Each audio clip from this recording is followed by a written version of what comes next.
Hello दोस्तों, HSAS classes में आपका एक बार फिर से स्वागत है। आज हम बात करेंगे सिविल सर्विसेज रूल्स पेपर 3 जो पार्ट 1 में आता है उसके बारे में। सिविल सर्विसेज रूल का एक पेपर होता है और ये 150 मार्क्स का ही होता है और टाइमिंग 3 आवर्स होती है। तो दोस्तों, इस बारे में शुरू करते हैं कि एक एम्प्लॉई जो जॉइन होता है उसके ऊपर तरह तरह के रूल अप्लाई होते हैं जब वो गवर्नमेंट सर्विस में एंटर होता है। तो उन्हीं रूलों को फॉलो करना उसका कर्तव्य होता है और उन्हीं के दायरे में रहकर उसे अपना काम करना पड़ता है। तो जैसे एग्ज़ाम्पल के रूप में मैं बताऊं कि Haryana civil services pay rule ये एक है, फिर है हरियाणा सिविल सर्विसेज अलाउंसेस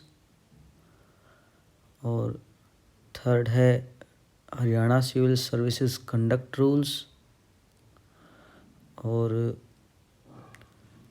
फिर है Haryana civil services punishment and appeal rule. तो ऐसे ऐसे हमारे पास गवर्नमेंट द्वारा 9 तरह के रूल्स बनाए गए हैं जो कि आपको फाइनेंस डिपार्टमेंट की साइट, जो ट्रेजरी एंड अकाउंट डिपार्टमेंट की साइट HR ट्रेजरी पर आपको मिल जाएंगे और इन सभी को आपने प्रिंट करवा के और बाइंडिंग करवा के अपने पास रख लेना है, क्योंकि एग्ज़ाम के टाइम ये आपको एग्ज़ाम के टाइम पेपर में आपको अलाउड होंगे और इन्हीं रूलों से आपको प्रैक्टिकल प्लस थ्योरी कवर करना है।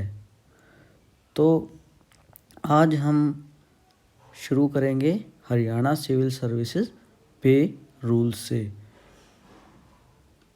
2016 में जो अभी नए पे रूल्स आए हैं 7th पे कमीशन की रिकमेंडेशन के बाद, उससे पहले हमारे ऊपर पंजाब सिविल सर्विसेज के जो रूल्स थे वही लगते थे, लेकिन 2016 के बाद वो अप्लाई हो गए और उसमें बताया गया है कि हाउ टू फिक्स पे ऑफ एन एम्प्लॉय, कि जो पे रूल्स है उसमें बताया गया है कि एक एम्प्लॉय जब ज्वाइन होता है तो उसकी पे कैसे फिक्स होती है या कैसे जैसे जैसे उसकी सर्विस बढ़ती है तो कैसे होती है। तो देख रहे हैं आप मेरे पास ये हरियाणा सिविल सर्विसेज पे रूल्स की बाइंड की हुई बुक है जो मैंने अपने पास रखी है। इसमें सबसे पहले आपको इंडेक्स दिया हुआ है जिसमें आपको जानकारी है कि कौन कौन से चैप्टर्स हैं और उनके अंदर उनकी व्याख्या दी गई है। तो आगे बढ़ते हैं। तो ये फर्स्ट चैप्टर है, इसमें प्रीलिमिनरी बताया गया है कि कौन कौन इन रूलों में अमेंड कर सकता है और किन किन पे ये अप्लाई होते हैं।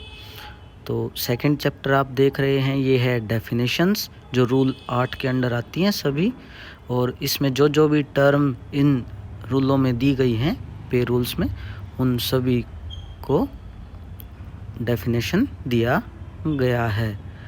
तो इससे आगे बढ़ते हैं हम। तो यहाँ से हम शुरू करेंगे चैप्टर 3 रूल नंबर 9। यहाँ से आपका बेस शुरू होता है कि जब एक employ first entry government service में लेता है तो उसकी जो पे है वो कैसे फिक्स होती है। तो आइए दोस्तों रूल नंबर 9 के बारे में बात करते हैं। जैसे कि आप देख रहे हैं रूल नंबर 9 में बताया गया है कि एक employee first entry government service में लेता है और उसकी पे फिक्स करनी होती है, क्योंकि जब कोई एम्प्लॉई गवर्नमेंट सर्विस में आएगा तो सरकार उसको तनख्वाह भी देगी, और ये तनख्वाह कैसे फिक्स होती है उसके लिए पे रूल्स बनाए गए हैं, जिनके अंदर पे मैट्रिक्स के द्वारा उनको दर्शाया गया है। और पे मैट्रिक्स फाइनेंस डिपार्टमेंट की साइट से आप डाउनलोड कर सकते हैं 7th पे कमीशन की जो पे मैट्रिक्स है। और इन पे मैट्रिक्स में लेवल सेल्स ये दिए गए हैं। जैसे ही आप आगे बढ़ेंगे तो आपको मैं ये पे मैट्रिक्स भी दिखाऊंगा, और उसी का अनुसरण करते हुए हम एक एम्प्लॉय की पे भी फिक्स करेंगे। और इन रूल्स के साथ रिवाइज्ड पे रूल्स का PDF ज़रूर आपको डाउनलोड करना है 2016 के जो रिवाइज्ड पे रूल हैं, क्योंकि जो रिवीज़न हुआ है थोड़ा वो साथ में होना बहुत ज़रूरी है। और ये भी आपको गूगल में डायरेक्ट या फाइनेंस डिपार्टमेंट की साइट से आपको आसानी से मिल जाएंगे, जिनको आपने अपनी पे रूल्स की बुक के साथ बाइंड करवा के रखना है। तो दोस्तों अब हम ये मैं आपको दिखा रहा हूँ कि ये अपने रिवाइज्ड पे रूल 2016 हैं, जो 28 अक्टूबर 2016 की नोटिफिकेशन है। और इनमें आप देख रहे हैं कि शुरू में उनके बारे में बताया गया है कि ये रिवाइज रूल हैं और उनकी व्याख्या है। इसमें एग्जाम्पल्स भी दिए गए हैं जो एम्प्लॉय की पे फिक्स होती है, और इनके पीछे आपको पे मैट्रिक्स दिखाई गई है। तो देखिए दोस्तों ये पे मैट्रिक्स होती है जो 7th पे कमीशन की रिकमेंडेशन के बाद अब हम पर लागू होती है। इसमें आप देख रहे हैं जो ये 1 2 3 4 ये सब हैं, ये लेवल्स हैं, और ये DL है, ये ग्रुप D के लिए होता है। जैसे जैसे लेवल्स बढ़ते हैं वैसे वैसे एम्प्लॉई की सैलरी भी बढ़ती है। और जो छोटे बॉक्सेस हैं इनको बोलते हैं सेल्स, और इन सेल्स के अकॉर्डिंग ही एक एम्प्लॉय की पे फिक्स होती है लेवल में। तो रूल नंबर 9 के बारे में बात करते हुए हम अब आगे बढ़ते हैं और आपको एक एग्ज़ाम्पल के माध्यम से समझाने की कोशिश करते हैं। मान लीजिए एक एम्प्लॉय ने गवर्नमेंट सर्विस में एंट्री ली है, और जब वो जिस पोस्ट पे लगा है उस पोस्ट का लेवल 4 है। जैसा कि मैंने आपको पे मैट्रिक्स में दिखाया था 1 2 3 4, देखिए ये 4 लिखा है, इसका मतलब है लेवल 4, और इसका ग्रेड क्या है 2400 ग्रेड पे बोलते हैं। इसी के अकॉर्डिंग हमें पता लगता है कि वो किस ग्रेड में आता है, ग्रेड 2400 में। और अब इसके फॉर्मेट के बारे में बात करेंगे कि एक एम्प्लॉय की पे फिक्स कैसे करेंगे। तो दोस्तों देख रहे हैं कि हमने सबसे पहले डेट ऑफ ज्वाइनिंग, एम्प्लॉय ने डेट ऑफ ज्वाइनिंग कब किया है, लेवल 4, उसके साथ में हमने लिख दिया 2400 ग्रेड पे है, और साथ में डाल दिया रिमार्क्स। तो मान लीजिए दोस्तों कि उस एम्प्लॉय ने 13 मार्च 2019 को गवर्नमेंट सर्विस में ज्वाइन कर लिया है, या फोरनून आफ्टरनून से ज़्यादा फ़र्क नहीं पड़ेगा। तो 13 मार्च 2019 को एम्प्लॉय ने ज्वाइन कर लिया है, ये हम लिखेंगे उसकी फर्स्ट एंट्री 13/3/2019। अब हम उसकी पे के लिए लेवल 4 में जाएंगे, और लेवल 4 कहाँ है आप देख रहे हैं, ये रहा। और इसमें जो फर्स्ट सेल है, जो फर्स्ट बॉक्स है, इसको सेल बोलते हैं। यहाँ पे जो बेसिक दे रखी है उसको हम फिक्स कर देंगे 25,500, और रिमार्क्स में हम डालेंगे पे ऑन फर्स्ट एंट्री या अपॉइंटमेंट इनटू गवर्नमेंट सर्विस। तो दोस्तों जिस दिन वो ज्वाइन हुआ है उस दिन से 25,500 उसकी बेसिक पे फिक्स हो गई है। तो दोस्तों जो ये 25,500 है ये है बेसिक पे। यहाँ पे जो हम इन रूल्स में जो पे फिक्स करते हैं, यहाँ पे का मतलब है बेसिक पे, क्योंकि कोई भी सैलरी है, सैलरी क्या होती है, बेसिक पे प्लस जो साथ में जो अलाउंसेस एम्प्लॉय को दिए जाते हैं, वो जो हमें एक महीने में सैलरी मिलती है वो अलाउंसेस के साथ मिलती है तरह तरह की। तो यहाँ पे जब एम्प्लॉय की पे फिक्स होती है तो पे फिक्स हमेशा बेसिक पर ही होती है, जो कि पे मैट्रिक्स में दिखाई जाती है और इसी को पे फिक्सेशन बोलते हैं। अलाउंसेस सभी प्रकार के बेसिक पे के अनुसार ही दिए जाते हैं। तो जैसा कि दोस्तों आप देख रहे हैं कि 13/3/19 को ज्वाइनिंग के बाद अब हम बात करेंगे उसकी इंक्रीमेंट की, कि एम्प्लॉय को इंक्रीमेंट कैसे दिया जाता है।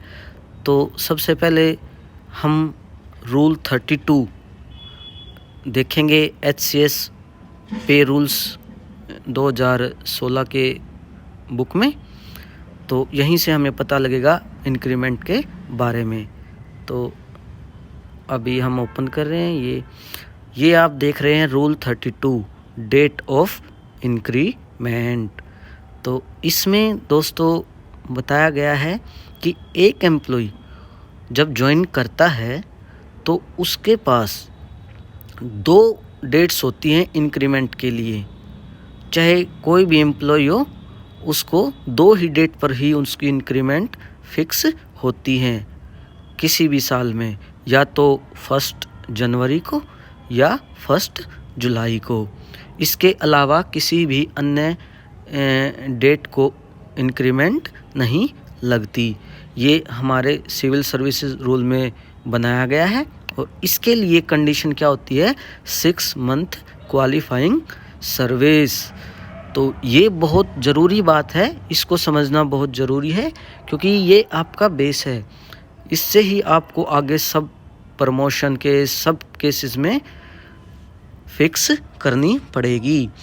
तो अब हम अपने सवाल की तरफ चलते हैं कि यहाँ हम देखेंगे कि एम्प्लॉय ने ज्वाइन किया है मार्च में, तो मार्च के बाद उसने 6 महीने क्वालिफाई जो काम किया है, उसके बाद जो पहली डेट आएगी, या वो 1 जनवरी हो या वो 1 जुलाई हो, जो भी पहले आएगी वो उसकी इंक्रीमेंट डेट बन जाएगी।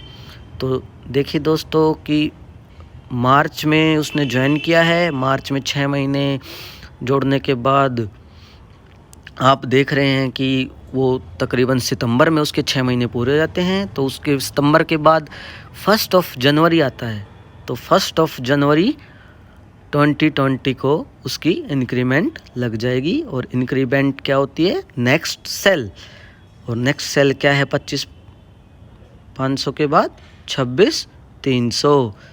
और इसमें रिमार्क्स में डालेंगे हम annual increment wide rule 32(1) of HCS पे रूल 2016। और जब एक बार एम्प्लॉय की इंक्रीमेंट लग जाती है, पहली बार फिक्स हो जाती है, उसके बाद एक साल के गैप पे उसकी इंक्रीमेंट्स चलती रहती है, एवरी 1 ईयर के गैप पर। तो जैसा कि आप देख रहे हैं 1/1/20 को उसकी इंक्रीमेंट फिक्स हो गई, तो नेक्स्ट इंक्रीमेंट क्या होगी, 1/1/21, 1/1/22, 1/1/23, ऐसे उसकी हर साल 3% की इंक्रीज़ बेसिक पे में चलती रहती है। और 26,300 के बाद 27,100, 27,900 1/1/22 को, और 28,700 1/1/23 को। और सबका रिमार्क्स क्या होगा, एनुअल इंक्रीमेंट वाइड रूल 32। तो इंक्रीमेंट्स, जिसने इंक्रीमेंट्स के बारे में ये अच्छे से जान लिया, उसको आगे इस प्रकार के पे फिक्स करने में कोई भी प्रॉब्लम नहीं आएगी। सबसे इम्पोर्टेंट बात ही पे फिक्स के बाद इंक्रीमेंट देना होता है। और इंक्रीमेंट के लिए एक बार आपने इंक्रीमेंट दे दिया तो एवरी ईयर वो कंटिन्यू चलता रहेगा। और ये 1 जनवरी और 1 जुलाई हमेशा तब ही चेंज होंगी जब एम्प्लॉय का प्रमोशन होगा या एसीपी होगा या किसी प्रकार का फाइनेंशियल अपग्रेडेशन होगा। तो आइए दोस्तों, अब हम एक और उदाहरण लेंगे इसका, ताकि आपको थोड़ी और क्लैरिटी आए। तो एक एम्प्लॉय जो लेवल 6 में है और अपॉइंट हुआ है, और लेवल 6 जो होता है वो 4200 पे ग्रेड में होता है, और इसकी ज्वाइनिंग हमने मान ली है 17 सितंबर 2020। तो अब हम इसके पे फिक्स करेंगे। तो सबसे पहले वही फॉर्मेट, डेट और लेवल 6 जो कि आप जानते हैं 4200 ग्रेड पे में आता है। जैसे असिस्टेंट होते हैं वो 4200 में आते हैं। तो पे मैट्रिक्स में आप आसानी से देख सकते हैं इस चीज़ को। साथ में हमने लिख दिया रिमार्क्स। तो आइए दोस्तों, हम डेट में सबसे पहले एंट्री करेंगे उसकी डेट ऑफ ज्वाइनिंग की। तो 17 सितंबर 2020 को उसने ज्वाइन किया। लेवल 6 में जाएंगे। लेवल 6 में फर्स्ट एंट्री है तो क्या देखेंगे, फर्स्ट सेल। फर्स्ट सेल क्या है, 35,400। तो इस एम्प्लॉय की फर्स्ट एंट्री पर पे फिक्स क्या हुई, बेसिक पे 35,400, और रिमार्क्स में हमने डाल दिया पे ऑन अपॉइंटमेंट या first entry into government service, wide rule 9। ये मैंने रूल आपको ऊपर ही बता दिया था जिसके बारे में हम बात कर रहे हैं, रूल 9 है। आप यहाँ रिमार्क्स में भी डाल सकते हैं रूल 9। और अब इंक्रीमेंट्स की बात करेंगे तो 6 महीने सितंबर के बाद आप देखेंगे कि कहाँ कंप्लीट हो रहे हैं। ये आपके करेंगे 9 और 6 15, 15 मतलब नेक्स्ट ईयर में मार्च। तो मार्च के बाद सबसे पहले क्या आता है, जुलाई।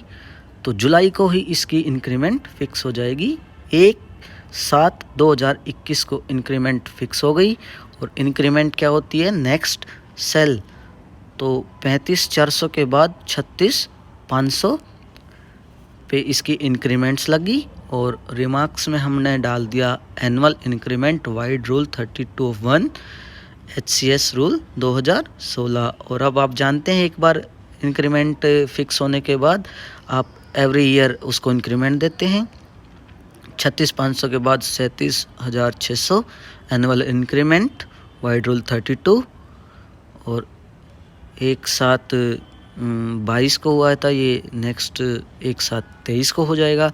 तो ऐसे ऐसे जब तक उसको प्रमोशन या ACP या कुछ फाइनेंशियल अपग्रेडेशन नहीं मिलती, ये इंक्रीमेंट्स एवरी ईयर चलता रहेगा। और इसी के बेसिक पे के अकॉर्डिंग उसको अलाउंसेस दिए जाएंगे जिससे उसकी सैलरी बनती है। तो रूल 9 के बारे में दोस्तों अभी इतना ही। और इंक्रीमेंट के बारे में मैं थोड़ा आपको और बताना चाहूँगा। ये बहुत ही इम्पोर्टेंट है, क्योंकि जिसको ये इंक्रीमेंट समझ में आ गया वही एक एम्प्लॉय की पे फिक्स अच्छे से कर सकता है। तो जैसा कि मैं ये साथ साथ पढ़ रहा हूँ कि 1 जनवरी और 1 जुलाई जो कि मैंने आपको पहले बता दिया, इन 2 डेट्स को ही एक एम्प्लॉय की पे फिक्स होती है, जो कि सिर्फ ACP या कोई प्रमोशन होता है तब चेंज हो सकती है, वरना वो एक बार फिक्स होने के बाद वही चलती रहती है। तो इसमें सबसे ज़रूरी होता है कि आप 6 महीने कैसे काउंट करते हैं। तो 6 महीने के लिए भी इन्होंने बुक में बड़ी आसानी से बताया है कि सेकंड जुलाई और 1 जनवरी। आप देख रहे हैं कि मान लीजिए आपको 2 जुलाई को आपकी ज्वाइनिंग हुई है, तो आपकी 6 महीने कब पूरे होंगे वो आपने काउंट करने हैं। वो 1 जनवरी को पूरे होंगे, 1 जनवरी से पहले नहीं। 1 जनवरी जिस दिन आती है उससे पहले वाली मिडनाइट को आपके 6 महीने कंप्लीट होते हैं, तो आपकी 1 जनवरी को इंक्रीमेंट लग जाएगी, नहीं तो फिर वो अगली जुलाई पे चली जाएगी। इसी प्रकार अगर आपकी 1 जनवरी को अगर आपकी डेट ऑफ ज्वाइनिंग है तो 30 जून को आपके 6 महीने कंप्लीट हो जाते हैं, जिससे आप 1 जुलाई को अपना इंक्रीमेंट ले सकते हैं।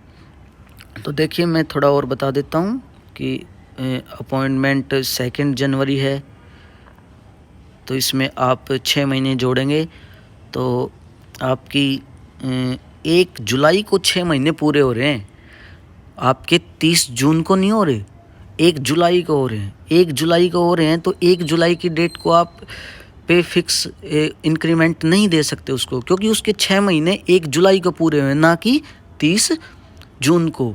6 महीने कंप्लीट होने के बाद इंक्रीमेंट मिलता है, तो इसकी इंक्रीमेंट आगे वाली डेट पे एक्सटेंड हो जाएगी।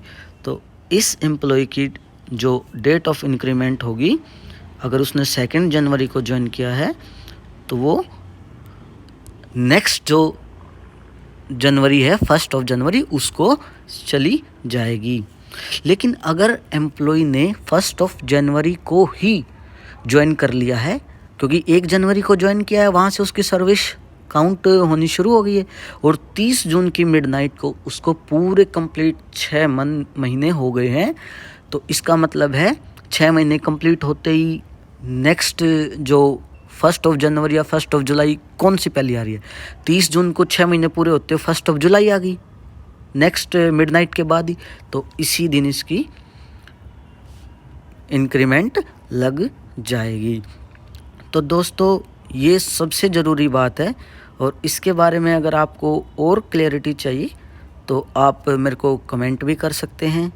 और दोस्तों मैं आपके लिए जो मेहनत कर रहा हूँ उसके लिए मेरे चैनल को सब्सक्राइब भी करें, लाइक भी करें और ज़्यादा से ज़्यादा शेयर भी करें, ताकि जो SAS की तैयारी कर रहे हैं बच्चे उनको थोड़ी क्लैरिटी आ सके